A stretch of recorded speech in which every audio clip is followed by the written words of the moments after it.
Hello friends, आपका स्वागत है इंटीग्रेशन के प्रॉब्लम सीरीज में। चैनल सब्सक्राइब करने के बाद बेल आइकन दबाना ना भूलें ताकि हमारे वीडियोस की इन्फॉर्मेशन सबसे पहले आप तक पहुंचे। हमें ट्विटर, फेसबुक और इंस्टाग्राम पे फॉलो करने के लिए टाइप करें मैथ स्टूडेंट। तो चलते हैं क्वेश्चन की तरफ। हमें फाइंड करना है integration of 2 sin x cos x upon 3 cos squared x plus 4 sin squared x। ना इसके जस्ट प्रीवियस वीडियो में मैंने ऑलरेडी ये सॉल्व किया है बाय मेथड 1। इस वीडियो में मैं सॉल्व कर रहा हूँ मेथड 2, यानी कि इसी क्वेश्चन को सॉल्व करने का दूसरा तरीका। अब सवाल ये है कि मैं सेम क्वेश्चन को दूसरे मेथड से क्यों सॉल्व कर रहा हूँ। जो पिछले मेथड में मैंने सॉल्व किया था वो पर्टिकुलरली आप इस क्वेश्चन को सॉल्व करने के लिए आप याद रख सकते हो, ठीक है। लेकिन इस बार जो मेथड 2 में मैं बताने वाला हूँ वो थोड़ा जनरल मेथड है, यानी कि जो भी क्वेश्चन आपको इस तरीके से दिखाई देगा, मैं बताऊँगा किस तरीके से दिखाई देगा, तो आप ये वाला मेथड अप्लाई कर सकते हैं। ये बहुत ही आसान है पता लगाना, ठीक है। कभी ये अप्लाई करना है, सबसे पहले आपको ध्यान देना होगा डिनोमिनेटर में आपको कॉस स्क्वायर्ड या साइन स्क्वायर्ड या दोनों, ध्यान से सुनना, डिनोमिनेटर में या तो कॉस स्क्वायर्ड या तो साइन स्क्वायर्ड या तो दोनों दिखाई दे, और न्यूमरेटर में अगर 2 sin x cos x या फिर sin 2x ये भी चलेगा। अगर ये भी दिखाई दे तो भी चलेगा, क्योंकि sin 2x को क्या लिख सकते हैं हम लोग, 2 sin x cos x। सो या 2 sin x cos x बोलो या sin 2x बोलो, एक ही बात है।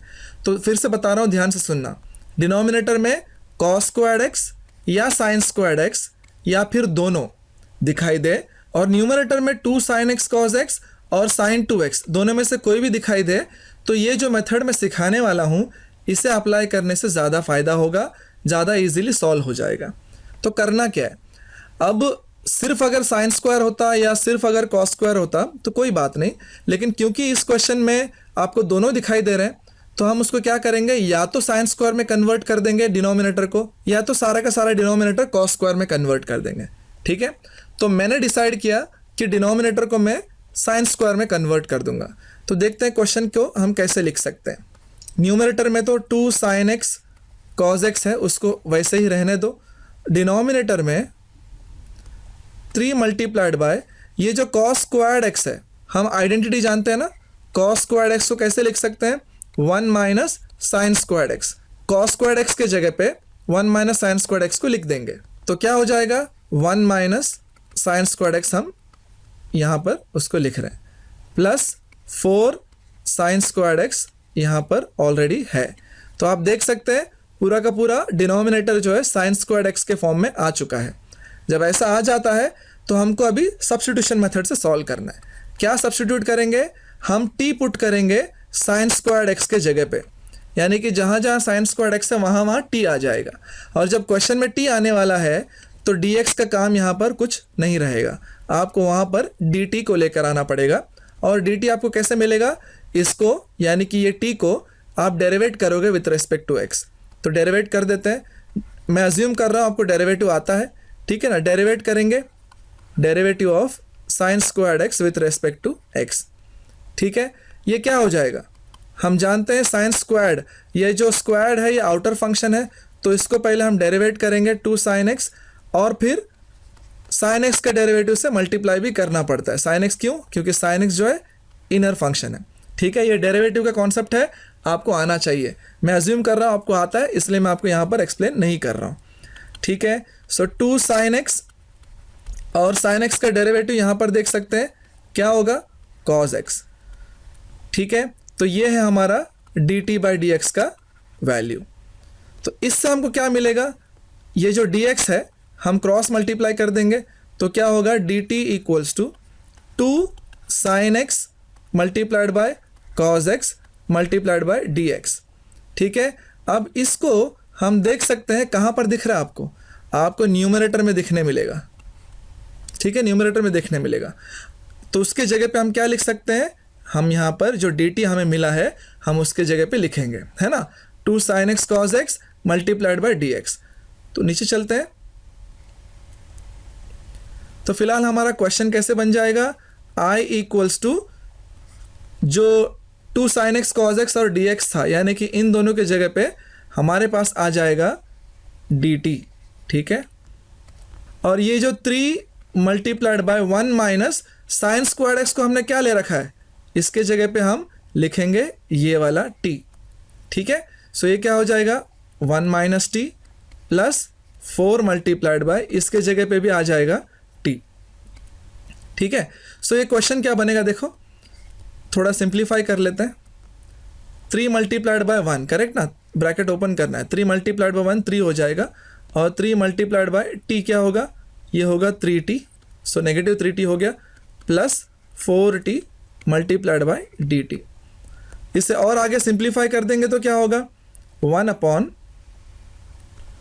ये देखो ये दोनों सॉल्व करो, 4t माइनस 3t क्या होगा 1t, और 3 तो जैसा है वैसे ही रहेगा, ये वाला उसको मैंने लिख दिया है dt। तो ये जो क्वेश्चन है हमारा बहुत ही सिंपल बन चुका है। अब यहाँ पर क्या करेंगे, कौन सा फॉर्मूला अप्लाई करेंगे, हम जानते हैं इंटीग्रेशन ऑफ 1 अपॉन एक्स क्या होता है,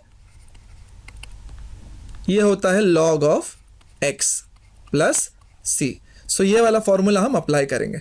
फ़र्क इतना है कि यहाँ पर जो x है, यहाँ पर हमारे पास t प्लस 3 है, और क्योंकि ये dx से इंटीग्रेट हो रहा है, ये t से इंटीग्रेट हो रहा है, तो इसका आंसर में क्या आ जाएगा, थोड़ा नीचे चलते हैं। तो आंसर में जैसे यहाँ पर देख सकते हैं log x आया है, और क्योंकि ये t प्लस 3 x के जगह पे है, तो हम बोल सकते हैं इसका आंसर जो है log of mod of t plus 3 होगा। लेकिन अगर सिर्फ t होता और with respect to t integrate होता तो चल जाता, लेकिन क्योंकि ये t प्लस 3 है, इसको हम फंक्शन ऑफ t मान के चलेंगे, और जब ऐसा होता है इंटीग्रेशन में तो हम क्या करते हैं, उस फंक्शन का डेरिवेटिव से डिवाइड करते हैं, ठीक है। सो t प्लस 3 के डेरिवेटिव के साथ डिवाइड हो जाएगा प्लस c, और ये क्या होगा log of mod of t plus 3, denominator में क्या होगा देखते हैं, t का derivative with respect to t ये होगा 1, प्लस 3 का derivative with respect to t ये होगा 0, ठीक है। सो ये तो 1 प्लस 0 1 हो गया, नहीं लिखेंगे तो भी चलेगा।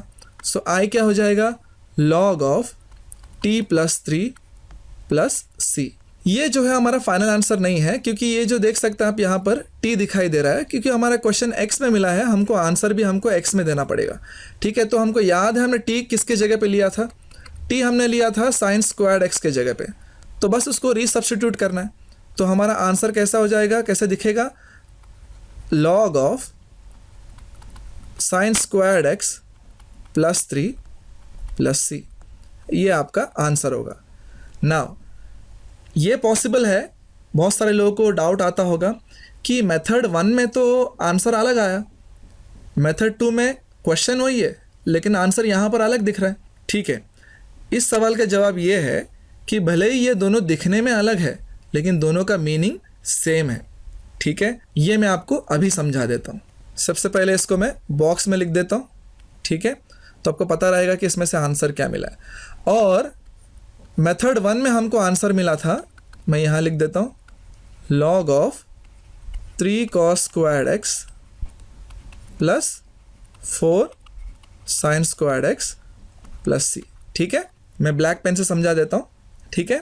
ये जो 3 है, इसको मैं एक काम कर सकता हूँ, मैं इसको log of sine squared x, ये 3 को मैं 3 मल्टीप्लाइड बाय 1 लिख सकता हूँ, है ना, कोई फ़र्क तो पड़ेगा ना ऐसे लिखने से। लेकिन हमको इसका एक फ़ायदा होगा, ये जो 1 है इसके जगह पे मैं ट्रिग्नोमेट्रिक आइडेंटिटी सब्स्टिट्यूट कर दूंगा, यानी कि उस 1 के जगह पे मैं लिख दूंगा sine squared x plus cos squared x, क्योंकि इसका वैल्यू तो हमको मालूम है 1 है, तो अगर हमको 1 मिला है तो 1 के जगह पे मैं इसको भी लिख सकता हूँ, है ना, तो मैं लिख देता हूँ। तो यहाँ पर हम देखेंगे क्या हो रहा है, तो ये बन जाएगा log of sine squared x plus 3 multiplied by 1, और 1 के जगह पे हम लिखेंगे ये sine squared x plus cos squared x plus c, ठीक है। तो अब ये क्या होगा, ये मॉड बंद कर दो, ओके। सो ये क्या होगा देख लो, जब आप ये ब्रैकेट्स ओपन करोगे 3 साइन स्क्वायर्ड x है ना, मल्टीप्लाई होगा तो 3 साइन स्क्वायर्ड x हो जाएगा, और ऑलरेडी हमारे पास साइन स्क्वायर्ड x है, so 3 sine squared x plus sine squared x, ये हो जाएगा 4 साइन स्क्वायर्ड x प्लस, अब ये 3 जब कॉस स्क्वायर्ड x को मल्टीप्लाई होगा आपको मिलेगा 3 कॉस स्क्वायर्ड एक्स, ठीक है, प्लस सी। बस यही मिला आपको, बस थोड़ा सा रीअरेंज कर लो। Log of 3 cos squared x plus 4 sine squared x plus c, ठीक है ना। आप यहाँ पर जो मिला है हमको, यहाँ पर जो मिला है हमको, ये वही है जो हमको मेथड 1 में मिला था, ठीक है ना। तो इससे हमको क्या समझ में आया, आपको यहाँ पर जो मिला है आंसर और ये वाला आंसर जो मेथड 1 में मिला है वो दोनों सेम है। तो ऐसा बहुत बार हो सकता है, ठीक है।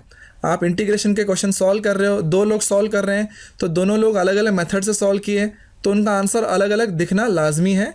लेकिन दोनों का मतलब, अगर दोनों ने सही से सॉल्व किया है, कोई मिस्टेक नहीं है, लेकिन फिर भी आंसर अलग अलग दिख रहा है, तो चलेगा, वो दोनों सेम हो सकते हैं। थोड़ा सा इधर उधर आंसर को दिखा सकते हैं कि वो दोनों सेम है, ठीक है ना। लेकिन एग्जाम में इतना सब करने की ज़रूरत नहीं है, आप बिल्कुल यहीं इसी स्टेप में रोक सकते हो, ठीक है, आपको मिलेगा फुल मार्क्स। ठीक है, फिर मिलते हैं अगले वीडियो में एक नए क्वेश्चन के साथ। तब तक के लिए टेक केयर, बाय बाय।